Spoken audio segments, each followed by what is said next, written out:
Good morning student. Bhagwati शिक्षक प्रशिक्षण महाविद्यालय की ऑनलाइन क्लास में आपका स्वागत है। कल हमने आपका जो सब्जेक्ट है चाइल्डहुड एंड ग्रोइंग अप, उसके अंतर्गत साइकोलॉजी की विभिन्न शाखाओं के बारे में अध्ययन किया था और आज का जो हमारा टॉपिक है वह है जीवन इतिहास विधि या केस स्टडी मेथड। इसका आज हम अध्ययन करेंगे। तो इससे पहले की जो क्लासेज हैं उसमें हमने चर्चा की थी कि जो मनोविज्ञान है वो व्यवहार का विज्ञान है और इसके अंतर्गत मनुष्य के व्यवहारों का अध्ययन किया जाता है तथा अन्य प्राणियों के व्यवहारों का अध्ययन किया जाता है।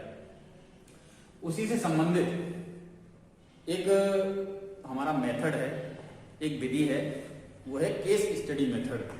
इसमें भी केस स्टडी मेथड, इस मेथड के अंतर्गत ऐसे व्यक्तियों का अध्ययन किया जाता है जो असामान्य है, यानी कि जिनका बिहेवियर इस तरह का है जो औरों से अलग है, औरों से अलग व्यवहार दिखाई देता है। ऐसे व्यक्तियों का अध्ययन केस स्टडी मेथड के अंतर्गत, इसका नाम ये है केस स्टडी, यानी कोई केस है, कोई ऐसा सब्जेक्ट है हमारे सामने, कोई ऐसा व्यक्ति है या व्यक्ति है, बच्चा है, युवक है, कोई प्रौढ़ है, इसके अंतर्गत आ सकते हैं। तो जो असामान्य बिहेवियर करते हैं, जैसे कि कोई बच्चा बचपन से ही ऐसा लगे कि भाई मंद बुद्धि है, तो उस बच्चे की मंद बुद्धि होने के कारण क्या रहे, क्या ऐसी उसके जीवन में बातें हुई या उसका वंशानुकरण किस तरह का था, उस बात की स्टडी करना। साथ ही साथ कुछ ऐसे बालक हैं जो असामान्य बिहेवियर कर रहे हैं अपने जीवन में, तो उन चीज़ों का पता लगाने के लिए भी इस मेथड का प्रयोग किया जाता है। अब एक आप डायग्राम देख रहे हो, इस डायग्राम में यह बताया गया है कि भाई केस स्टडी जो मेथड है उसमें जो परीक्षण करता है, जो परीक्षण करता यानी कि जो केस स्टडी कर रहा है या जो केस स्टडी करने वाला है, तो वह कौन कौन सी जानकारियां उस व्यक्ति के संबंध में प्राप्त करता है जिस व्यक्ति की केस स्टडी की जा रही है, या जिस व्यक्ति की केस स्टडी करनी है, जिस व्यक्ति के असामान्य व्यवहार का पता लगाना है, उस व्यक्ति से संबंधित कौन कौन सी जानकारियां वह जुटाए ताकि वह उसका आकलन कर सके और उसके अबनॉर्मल व्यवहार का पता लगा सके कि भाई इसका जो अबनॉर्मल व्यवहार है वो किस कारण से हुआ, कौन सी ऐसी परिस्थितियां उसके सामने उत्पन्न हुई, उसके जो सर्कमस्टेंसेस, जो परिस्थितियां बनी वो क्या थी, किस तरह की थी, उनके बारे में पता लगाने के लिए वह भिन्न भिन्न तरह की प्रयोजन करता है, भिन्न भिन्न तरह की गतिविधियां वो करता है। तो उससे संबंधित जो बातें हैं वो मैंने यहाँ एक डायग्राम के माध्यम से आपके लिए प्रस्तुत की हैं। सबसे पहले जो केस स्टडी मेथड है उसमें जो विषय उसका चुनाव किया जाता है। परीक्षण करता उस व्यक्ति का चुनाव करता है जिस व्यक्ति का अध्ययन किया जा रहा है, या ऐसा व्यक्ति जो समस्यात्मक है, जिसका बिहेवियर अबनॉर्मल है, असामान्य है, उस व्यक्ति का वो चुनाव करता है। उसको हम केस कह सकते हैं। क्या कह सकते हैं? उसको केस कह सकते हैं। जिस तरह से एक हम कहें कि पुलिस इंस्पेक्टर कह रहे हैं कि जब वो किसी केस की छानबीन करता है तो छानबीन करने के लिए वह उस केस से संबंधित जो केस है उससे संबंधित विभिन्न पहलुओं की जांच के लिए फील्ड में जाता है तथा आसपास तथ्यों को जुटाता है। उसी तरह से इस केस स्टडी मेथड में भी परीक्षण करता जो विषय है, यानी कि विषय का तात्पर्य क्या है, जिसके बारे में जानकारियां प्राप्त करनी है, जानकारियां प्राप्त करनी है, यानी वो समस्यात्मक व्यक्ति, समस्यात्मक व्यक्ति, वो चाहे कोई बच्चा हो सकता है, कोई युवक हो सकता है, या कोई प्रौढ़ व्यक्ति हो सकता है। तो जिस व्यक्ति के बारे में जानकारियां प्राप्त करनी है उस व्यक्ति को हम क्या कहते हैं, विषयी कहते हैं। तो परीक्षणकर्ता विषय के बारे में जानकारियां प्राप्त करने के लिए जाता है। तो उसमें वो जानकारियां सबसे पहले वो मिलता है उसके माता पिता से। जिस व्यक्ति के बारे में, जिस व्यक्ति की केस स्टडी करनी है, उस व्यक्ति के वो माता पिता से मिलता है और यह जानकारी प्राप्त करता है कि भाई उसका जो जन्म हुआ वो उस समय कोई ऐसी स्थितियां परिस्थितियां तो नहीं थी, या उसको कोई इस तरह का कोई रोग लगा हो, या कोई अन्य तरह की उसके साथ गड़बड़ी हुई हो, उससे बारे में जानकारी प्राप्त करता है कि व्यक्ति बचपन में कैसा था, किस तरह की उसकी स्थिति थी या परिस्थिति थी, उसके बारे में जानकारी प्राप्त करता है। उसके बाद वह मिलता है उसके सगे संबंधियों से, जो संबंधी है उस व्यक्ति के संबंधियों से जानकारी प्राप्त करता है कि इस व्यक्ति का जो बिहेवियर बदला है या परिवर्तित हुआ है, उसका कारण क्या रहा, किस तरह की परिस्थिति सिचुएशन उसके सामने उत्पन्न हुई, उसके वो डाटा को इकट्ठा करता है। साथ ही साथ परीक्षण करता उसके वंशानुक्रम, यानी कि वंश का जो क्रम रहा, जो इसकी पीढ़ियों में अगर कोई मंदबुद्धि व्यक्ति है या कोई इस तरह का व्यक्ति है जो जिसके बारे में अध्ययन किया जा रहा है, स्लो लर्नर है, तो वो देखेगा कि भाई ऐसी कौन सी कोई वंश में ऐसी इस तरह की स्थितियां उत्पन्न हुई, कोई व्यक्ति मंदबुद्धि रहे हो और उसकी हेरिडिटी गुण उस व्यक्ति के अंदर आ गए हो, तो उस बात का ये पता लगाता है। पारिवारिक एवं सामाजिक पर्यावरण, पारिवारिक एवं सामाजिक पर्यावरण भी व्यक्ति के विकास में बहुत महत्वपूर्ण भूमिका निभाता है। ये हम पहले भी पढ़ चुके हैं कि जैसा परिवार का वातावरण होगा, जैसी परिवार की स्थिति होगी, उसी का प्रभाव बच्चे के विकास पर या व्यक्ति के विकास पर पड़ता है। उसके आसपास का जो सोशल एनवायरनमेंट है उसका इफेक्ट भी बच्चे के विकास पर पड़ता है। कि परिवार में अगर बच्चे को स्नेह मिलता है, प्यार मिलता है, दुलार मिलता है, तो उसी तरह की स्थितियां अगर बच्चे के सामने होती हैं तो बच्चा वैसा ही बन जाता है। अगर बच्चे को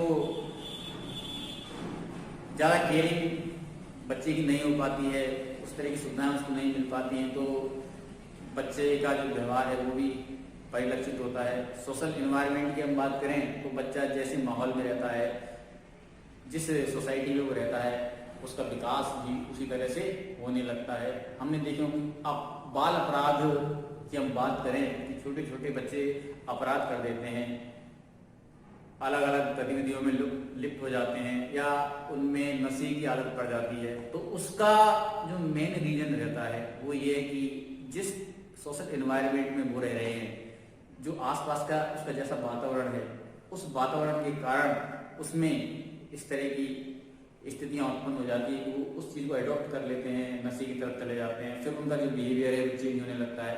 तो इन सब बातों की जानकारी केस स्टडी में परीक्षण करता करने की कोशिश करता है, जानने की कोशिश करता है कि ये परिस्थितियां, ये कारण बच्चे के अब नॉर्मल बिहेवियर के लिए जिम्मेदार है। शारीरिक व मानसिक स्वास्थ्य, विषय के शारीरिक एवं मानसिक स्वास्थ्य की जानकारी परीक्षण करता है कि जो उसका शारीरिक स्वास्थ्य रहा है वो बचपन में कैसा रहा, बचपन में उसका लालन पालन किस तरह से हुआ, उसके जो भी भोजन की व्यवस्था, उसके पोषण की व्यवस्था किस तरह से उसकी रही, ताकि उसके जो बिहेवियर में परिवर्तन आए हैं वो किस लिए आए हैं, उस चीज का आकलन भी विषय के बारे में परीक्षण करता है। उसके मानसिक स्वास्थ्य के बारे में जानकारियां जुटाता है। रुचि व आदतें, कि बच्चे की रुचि क्या है, उसकी आदतें कैसी हैं और उसकी आदतें पहले कैसी रही थी, अब उन आदतों में क्या क्या परिवर्तन आ रहे हैं, किस किस तरह के बिहेवियर उसका चेंज हो रहा है, उस चीज़ की जानकारी भी विषय के बारे में वो करता है, परीक्षण करता है। साथ ही साथ शैक्षिक प्रगति, शैक्षिक प्रगति यानी कि उसका शिक्षा का स्तर बचपन में जहाँ से उसने शुरुआत की पढ़ने की, तो उसका शैक्षिक स्तर किस तरह का रहा। पिछड़े व्यक्ति की हम बात करें, पिछले बच्चे की हम बात करें, तो उसका जो स्तर था शिक्षा का, वो किस तरह से बचपन से उसकी शिक्षा के स्तर को परखा जाता है, देखा जाता है, और उस स्तर को देखकर व्यक्ति के बिहेवियर का पता लगाया जाता है परीक्षणकर्ता के द्वारा। इसी तरह बुद्धि का स्तर है कि भाई बुद्धि भी कई तरह के व्यक्ति होते हैं, औसत है, सामान्य है और अति प्रतिभाशाली है। तो उसकी बुद्धि के स्तर को जानकर और जांचकर यह पता लगाने की कोशिश की जाती है कि उसको किस तरह का ट्रीटमेंट या किस तरह का उपचार प्रदान किया जाए और उसके बारे में जानकारियां जुटाई जाए।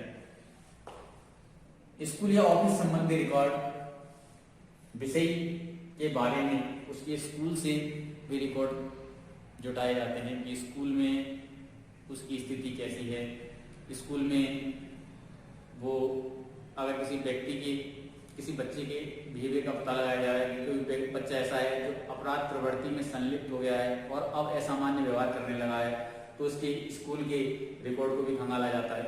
वहाँ जाकर स्कूल में जानकारी जुटाई जाती है कि इसका पहले का शैक्षिक रिकॉर्ड, शैक्षिक ट्रैक कैसा रहा था, साथ ही साथ सगे उसके जो मित्र हैं, सहपाठी हैं, उनसे संबंधित जानकारी भी जुटाई जाती हैं और ये जानकारियाँ प्राप्त की जाती हैं कि किस तरह से बच्चे का बिहेवियर चेंज हुआ है और बच्चे का बिहेवियर चेंज हुआ है और उसके बारे में जानकारी प्राप्त करके परीक्षणकर्ता अपने जो जांच है उसको आगे बढ़ाता है। उसी तरह से ऑफिस संबंधी या किसी व्यक्ति का किसी स्टडी किया है तो उसके ऑफिस संबंधी रिकॉर्डों को भी, यानी जिस ऑफिस में या जिस कार्यालय में वो व्यक्ति काम करता है उसमें उसकी अन्य लोगों के साथ संपर्क कैसे हैं, इस संबंध में जानकारियां प्राप्त करते हुए व्यक्ति या परीक्षणकर्ता अपने अध्ययन को आगे बढ़ाता है। डायरी, अगर डायरियों से भी बहुत से लोगों को डायरी लिखने की आदत होती है कि अपने रोजमर्रा के रूटीन को एक डायरी में लिखते हैं। अगर कोई इस तरह का विषय परीक्षणकर्ता के सामने आता है तो वह उससे संबंधित डायरियों को खंगालता है, उनको देखता है, उससे जानकारी जुटाता है और उस व्यक्ति के बिहेवियर के बारे में पता चल जाता है, क्योंकि डायरी में व्यक्ति अपने मन की बातों को लिखा करते हैं, अपने रोजमर्रा की रूटीन को लिखा करते हैं। उससे भी व्यक्ति की बारे में जानकारी प्राप्त की जा सकती है कि व्यक्ति को क्या कारण रहे, किस तरह की परिस्थितियां उसके सामने उत्पन्न हुई जिससे उसका बिहेवियर पहले इस तरह का था, अब धीरे धीरे उसका बिहेवियर परिवर्तित होने लगा, चेंज होने लगा। तो उस विषय में भी जानकारी परीक्षणकर्ता उसके डायरी के माध्यम से कर सकता है। उसी तरह साक्षात्कार, साक्षात्कार का तात्पर्य आमने सामने बैठकर उस व्यक्ति के बारे में जानकारियां प्राप्त करना, उस व्यक्ति से पूछना, उस व्यक्ति के बारे में, जिस व्यक्ति का अध्ययन किया जा रहा है उससे उसके बारे में जानकारी देना। तो साक्षात्कार के माध्यम से भी परीक्षणकर्ता विषय के बारे में जानकारी जुटाता है। मित्र व पास पड़ोस,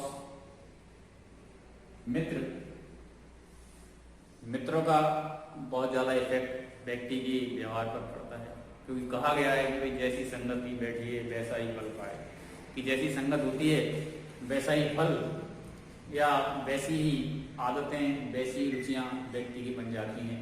तो मित्र बहुत ज़्यादा इफेक्टिव होते हैं बच्चे के बिहेवियर को बताने में, बच्चे के बिहेवियर के बारे में जानने में। तो मित्रों के द्वारा और पड़ोस के द्वारा, यानी कि जिस पड़ोस में व्यक्ति रह रहा है, जैसा पड़ोस होगा वैसा ही व्यक्ति का बिहेवियर होने की संभावना होती है। कहते हैं ना कि भाई जैसा पड़ोस है वैसा ही व्यक्ति बन जाता है। तो पास पड़ोस, आस पड़ोस जो मित्रों के माध्यम से परीक्षण करता विषय के बारे में जानकारियां प्राप्त करता है, जानकारियां जुटाता है और अपने केस को आगे बढ़ाता है, यानी कि अपने अध्ययन को आगे बढ़ाता है।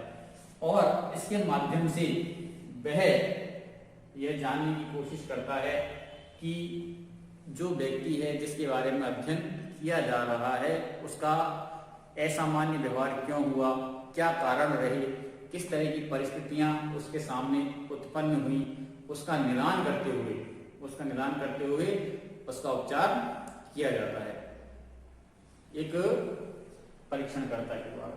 तो आप लोग समझे होंगे कि केस स्टडी मेथड के अंतर्गत ऐसे व्यक्तियों का अध्ययन किया जाता है जो असामान्य व्यवहार करते हैं, यानी कि जिनका व्यवहार सामान्य नहीं होता, ऐसे व्यक्तियों के अध्ययन की यह विधि है। और उस विधि के अध्ययन में ये बातें यानी कि माता पिता, वंशानुक्रम, पारिवारिक एवं सामाजिक पर्यावरण, शारीरिक एवं मानसिक स्वास्थ्य, रुचि, आदतें, शैक्षिक प्रगति, बुद्धि का स्तर, साक्षात्कार, डायरिया इत्यादि के माध्यम से परीक्षणकर्ता व्यक्ति के बारे में जानकारी जुटाता है और उन जानकारियों के द्वारा वह अपने अध्ययन को आगे बढ़ाता है और उस व्यक्ति के संबंध में अपनी राय देता है और यह निष्कर्ष निकालता है कि अमुक कारणों के कारण व्यक्ति का व्यवहार प्रभावित हुआ है, व्यक्ति इस कारण से असामान्य व्यवहार करने लगा है। तो स्टूडेंट आप समझ गए होंगे कि केस स्टडी मेथड, जीवन इतिहास विधि क्या है। एक बार पुनः मैं बताता हूँ। जीवन इतिहास विधि वह विधि है जिसमें ऐसे व्यक्तियों का अध्ययन किया जाता है जो असामान्य व्यवहार करते हैं, जिनका व्यवहार सामान्य से अलग होता है। ऐसे व्यक्तियों के अध्ययन की यह विधि होती है। इस विधि में एक विषय होता है। विषय का मतलब जिसके बारे में जानकारी प्राप्त करनी है। तो अब इसके बाद हम आगे बढ़ेंगे और बात करेंगे केस स्टडी या जीवन इतिहास विधि के पदों के बारे में कि जीवन इतिहास विधि के पद कौन कौन से हैं। तो दोस्तों, जीवन इतिहास विधि के पदों के बारे में हम बात करेंगे अब कि जीवन इतिहास विधि के पद कौन कौन से हैं। सबसे पहले मैंने आपको बताई कि जो परीक्षण करता है वो विषय की यानी कि जिसके विषय में अध्ययन किया जा रहा है उसके माता पिता से जानकारियां प्राप्त करता है, यानी माता पिता से उसके जीवन के बारे में कि उसका जीवन में लालन पालन कैसे हुआ, उसके जन्म के समय उसमें कौन कौन सी कोई अबनॉर्मल स्थितियां तो नहीं थी, उससे संबंधित बातों को वह उनसे जानता है और उन्हें लेखबद्ध करता जाता है, यानी कि लिखता जाता है। उसके बाद वह उसके पड़ोसियों यानी कि जो विषय है उसके पड़ोसियों, जिस पड़ोस में वह रहता है, मित्रों, सहपाठियों, संबंधियों से जानकारी प्राप्त करता है तथा शिक्षकों से जानकारी प्राप्त करता है जहां उसने अध्ययन किया है या वह अध्ययन करता है और उन जानकारियों को इकट्ठा करते हुए वह लेखबद्ध कर लेता है। फिर अगला जो आता है चरण, उसमें वह जानकारियों का विश्लेषण करता है। जो आंकड़े प्राप्त हुए हैं उन आंकड़ों का वो विश्लेषण करता है और विश्लेषण के बाद वह निष्कर्ष निकालता है कि अमुक कारण इस व्यक्ति के अब नॉर्मल व्यवहार के लिए उत्तरदायी रहे हैं। इन ऐसी परिस्थितियां इस व्यक्ति के सामने उत्पन्न हुई, इस कारण से उस व्यक्ति का व्यवहार परिवर्तित हुआ। तो इस तरह से वह अपने अध्ययन को आगे बढ़ाता है और यह विधि काम करती है। तो आप लोग समझ गए होंगे कि केस स्टडी मेथड क्या है और ये इसमें किस तरह से प्रयोग किए जाते हैं। अब हम इसके गुणों के बारे में जानकारी प्राप्त करते हैं कि इसके गुण क्या हैं। कि सबसे पहला है कि ये निदानात्मक अध्ययन की सर्वोत्तम विधि है। निदानात्मक अध्ययन की सर्वोत्तम विधि है। निदान यानी कि निदान से तात्पर्य है कि व्यक्ति की समस्याओं के बारे में पता लगाना, कि व्यक्ति के सामने जो बिहेवियर संबंधी समस्याएं आई हैं उसका बिहेवियर अब नॉर्मल हुआ है, तो क्या क्या परिस्थितियां, क्या क्या स्थितियां, क्या कार्य, क्या समस्याएं उसके सामने आई, उन चीजों का पता लगाना, उन चीजों को डायग्नोस करना कि भाई किस तरह की स्थितियां या परिस्थितियां व्यक्ति के सामने उत्पन्न हुई, ऐसे क्या कारण रहे जिसके कारण व्यक्ति का व्यवहार असामान्य होता जा रहा है या असामान्य हुआ है। तो उस चीज का पता लगाने की यह सर्वोत्तम विधि है, क्योंकि इसमें परीक्षणकर्ता विभिन्न लोगों के संपर्क में आता है, उनसे जानकारी जुटाता है और उन समस्याओं के बारे में पता लगा लेता है। उसके बाद वैध एवं विश्वसनीय, यानी कि यह एक ऐसी विधि है जो विश्वसनीय है, क्योंकि इसमें जो जानकारियां जुटाई जाती हैं वो ऐसे व्यक्तियों से जुटाई जाती हैं जो विषय के बिल्कुल करीबी हैं, जो विषय को भली भांति जानते हैं, उससे बहुत अच्छी तरह से परिचित हैं, तो वे उसके संबंध में बिल्कुल ऑथेंटिक जानकारियां उस व्यक्ति को प्रदान करने की कोशिश करते हैं जो उसका अध्ययन कर रहा है, जो उस केस के बारे में जानकारियां जुटा रहा है। इसलिए यह विधि वैध एवं विश्वसनीय विधि है।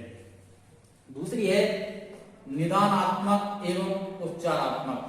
निदान पहले बता दिया गया कि निदान वह है जिसमें उस व्यक्ति के बिहेवियर चेंजिंग की जो समस्याएं उत्पन्न हुई हैं उससे संबंधित बातों का अध्ययन किया जाता है।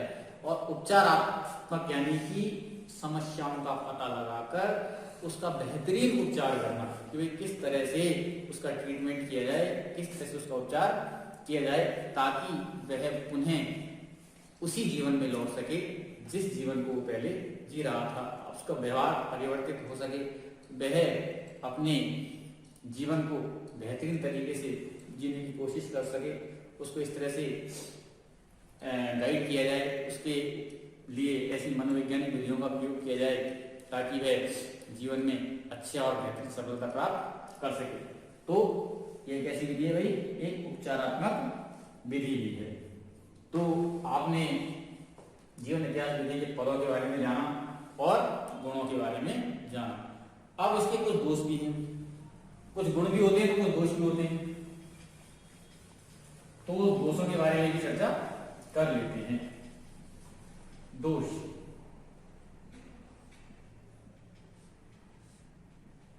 सबसे पहला दोष है कि भाई लंबी विधि, समय ज्यादा लगता है।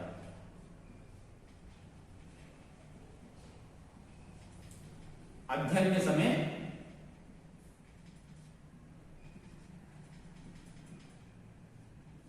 ज्यादा लगता है।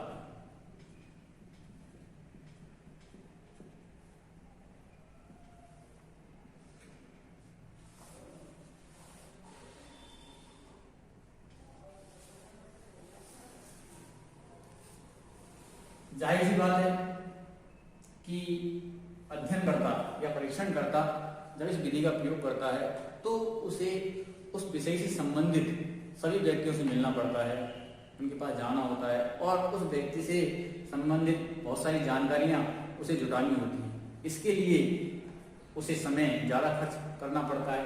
तो इसलिए इसका ये दोष है कि ऐसी विधि है जिसमें समय ज़्यादा लगता है। दूसरा है कि इस विधि में पक्षपात की संभावना रहती है। पक्षपात की संभावना,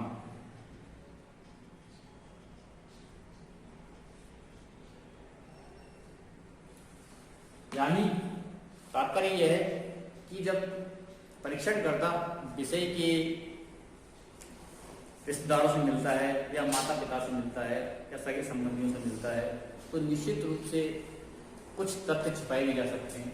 पूर्णतः विश्वसनीय कहना, इसमें थोड़ी सी हमें, क्या उसको पूर्णतः कहने में विश्वसनीय इसको कह सकें, उसमें थोड़ी सी संभावना ऐसी होती है कि उसके माता पिता हैं, जो कि सभी संबंधी हैं, उसकी जो बातें उसको छुपा सकते हैं, इसलिए कह सकते हैं कि थोड़ी पक्षपात की संभावना भी इस विधि में रहती है। और पूर्णतः वैध जो नतीजे उनको आने में थोड़ी परेशानियां, दिक्कतें हो सकती हैं। अगला है कि इस विधि के नियम और जो निर्णय इस विधि में खोजे गए परिणाम व्यक्तिनिष्ठ होते हैं, उन्हें नियमों अथवा सिद्धांतों के रूप में नहीं माना जा सकता है। कि इस जो विधि है उसके परिणाम कैसे होते हैं भाई, व्यक्तिनिष्ठ होते हैं। परिणाम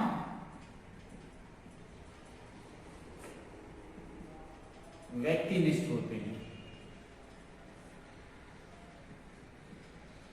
व्यक्तिनिष्ठ होते हैं।